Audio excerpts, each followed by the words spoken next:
Hey guys, welcome back to my book club. The book we have today, The Ecology of Money by Morgan Housel. So let's get into it. It's a really great book about money. So let's get started. So here's a question for you. How well can you handle money? Are you good at saving or do you spend all of it as soon as your paycheck arrives? Morgan Housel believes that we all need certain skills to handle money. Skills that have nothing to do with mathematical aptitude or a degree in finance.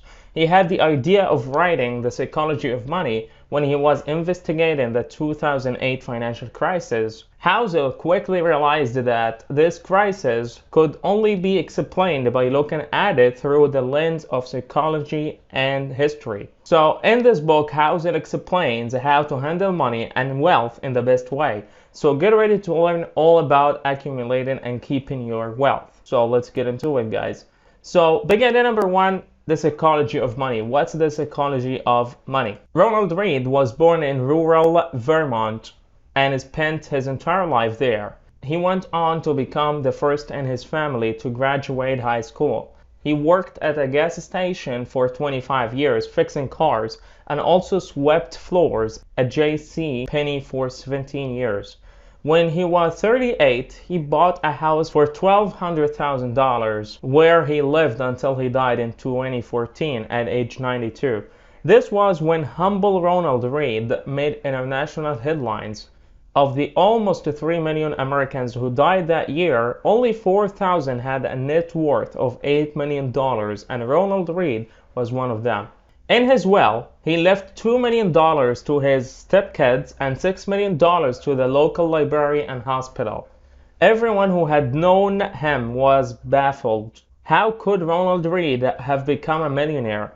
It turned out there had been no secret lottery, win, or inheritance, but Read had saved what little he had and invested it in blue chip stocks, waiting patiently until he had accumulated $8 million.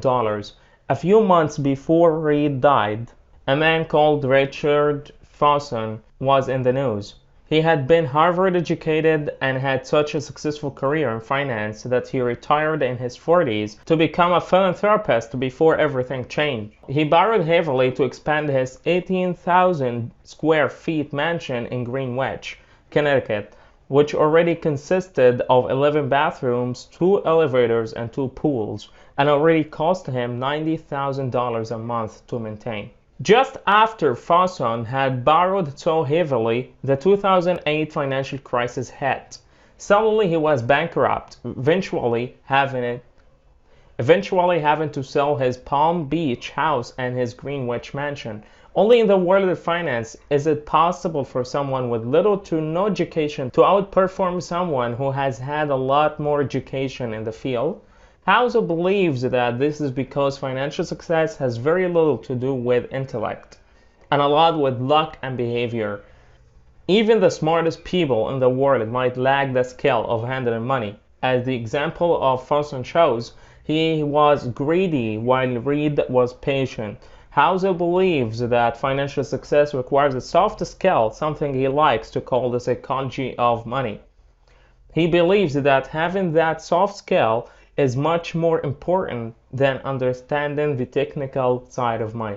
So big number two, luck and risk. Let's talk about that. So luck and risk are two sides of the same coin and are both realities of the financial world. Take Bill Gates as an example. When he is undoubtedly extremely smart and tech savvy, he admits that the founding of Microsoft is largely down to luck.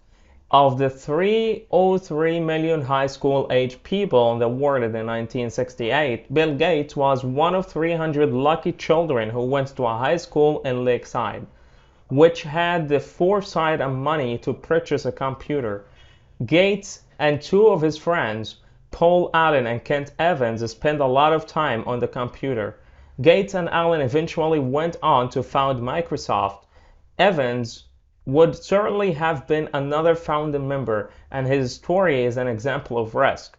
Evans was one of the Gates' best friends and one of the smartest kids in school, but he died in a mountaineering accident before ever finishing high school. The odds for such an event were 1 in a million. Bill Gates, on the other hand, experienced one in a million luck in having access to a computer in his teenage years. As the two stories show, luck and risk are a reality of life. 100% of your actions never dictate 100% of the outcome. That's why NYU professor Scott Galloway says, nothing is as good or as bad as it seems. Keep this in mind when judging your own or other people's financial success. A good deal of it is down to risk or luck. Remember, you're not invincible, even if things are currently going extremely well for you. Hence, Bill Gates believes success is a lousy teacher. It seduces smart people into thinking they cannot lose. Big idea number 3, growing your money. Housel believes that observing the ice ages can teach us a lot about handling money. Only in the early 1900s did we finally learn how ice ages came about. What's fascinating about them is that they occurred 5 times. In cyclical nature, it was first assumed that maybe the uplifting of mountain ranges had caused the winds to change on such a massive scale that they altered the temperature of the earth. But eventually, Russian meteorologist Vladimir Kopin discovered what really caused the ice ages: cool summers. The Earth's motion is affected by the gravitational pull of the sun and the moon. At some points during this cycle, the Earth tilts further away from the sun, which means that one of the Earth's hemispheres gets less sun. Therefore, in summer, not all the previous winter's snow will be melted, which eventually accumulates, reflecting more sun and eventually cooling the temperature. When the Earth tilts back toward the sun, this whole process is reversed. The interesting thing is how a thin sheet of ice is enough to create an ice age, freezing the entire planet over time. The same happens in the world of finance when growing your investments. The compounding of money is counterintuitive. Take one of the most successful investors, Warren Buffett, who has a net worth of $84.5 billion. He's a smart investor, but very little people ever mention that he also took a long time to compound his present wealth. He only accumulated $81.5 billion of his wealth after his 60th birthday. So Warren Buffett started seriously investing at 10 years old, and so by the age of 30, he had a net worth of $1 million. But let's imagine for a moment what would have happened if Buffett had been an ordinary teenager and a young adult that would have had a net worth of $25,000 at age 30. If from then on he would have created the same annual investment returns that he is known for, but had quit investing at 60 to retire, he would now have a net worth of $11.9 billion, 99.9% less than he actually has. Housel writes, if something compounds, if a little growth serves as the fuel for future growth, a small starting base can lead to results so extraordinary they seem to defy logic. It can be so logic defying that you underestimate what's possible, where growth comes from, and what can lead to. This is the counterintuitive nature of investing. You do not need to make investments that yield the highest returns, but you do need to be patient. Beginning number 4, getting wealthy versus staying wealthy. Getting wealthy and staying wealthy require very different skill sets. Just take the two investors, Jesse Livermore and Abraham Germanesky, as examples. They both lived during the stock market crash of 1929, but Jesse Livermore had been lucky and had been short the market. This meant he had made more than $3 billion on the exact date that many other investors lost everything they had. Germanesky was one of them and probably became one of many investors committing suicide in the days following the crash. So only 4 years later, though, Livermore did the same. He had heavily indebted himself by overconfidently making larger and larger bets, and therefore eventually committed suicide. Getting wealthy is one thing, but staying wealthy is a whole different matter. The key to staying healthy is survival, combining a healthy dose of frugality, humility, and paranoia. Getting wealthy, on the other hand, requires the exact opposite. taking risks, and staying optimistic. One reason why a survivor mentality is so important in keeping your money is because of the counterintuitive nature of compounding. You need to give your asset decades to grow. Just like planting one oak tree. 1 year of growth won't show much progress, but 10 or even 50 years will create an extraordinary difference. But to get to the point where your money has compounded, you will need to stay resilient and patient. You will need to be able to ride out all the ups and downs of the market without selling out.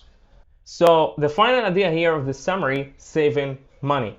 So what about saving money? According to the author, people fall into three groups past a certain level of income.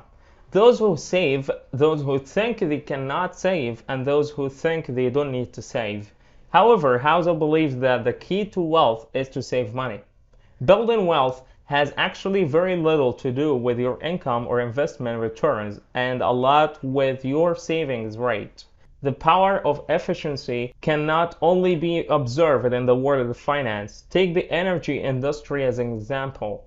1970s, people worried that oil would run out. That didn't happen. Partly because new oil resources were discovered and more efficient techniques were developed to harvest the oil. But it mostly didn't happen because overall energy consumption was reduced. Nowadays, the US uses 60% less energy per dollar of GDP than it did in 1950. So the same is true for money. And instead of trying to earn more, try to spend less. When you start viewing the building of your wealth as powered by your own frugality and efficiency, you gain control. Moreover, the value of your wealth is always relative to what you need. When you learn to be happy with less money, you will automatically save more and you will make your savings go further. Past a certain income threshold, most people only spend money to show off their wealth. So try to raise your humility and instead of flaunting your wealth, save your money for a rainy day. When you start to care less about what others think, you will start to desire less and therefore spend less money. The world is unpredictable, and if you don't want to end up like Livermore or Germanesky, you should start saving just for saving's sake. Having savings won't only give you flexibility and security, it will also buy you time. Having money in the bank allows you to consider your options and freely decide what to do with your time. You don't need to be a finance expert to become wealthy. Instead, you need to develop the right behavior and mindset. The soft skill called the psychology of money. Understand that true wealth lies in living frugally and with humility. If you go about flaunting your wealth and taking risks, you may lose it just as quickly as you gained it. So at the end, guys, so I'm gonna leave you with this. Think about ways in which you could reduce your spending. Do you really need all the things that you are spending money on? So just think about it, and thank you guys so much for watching. I love you all. See you next time.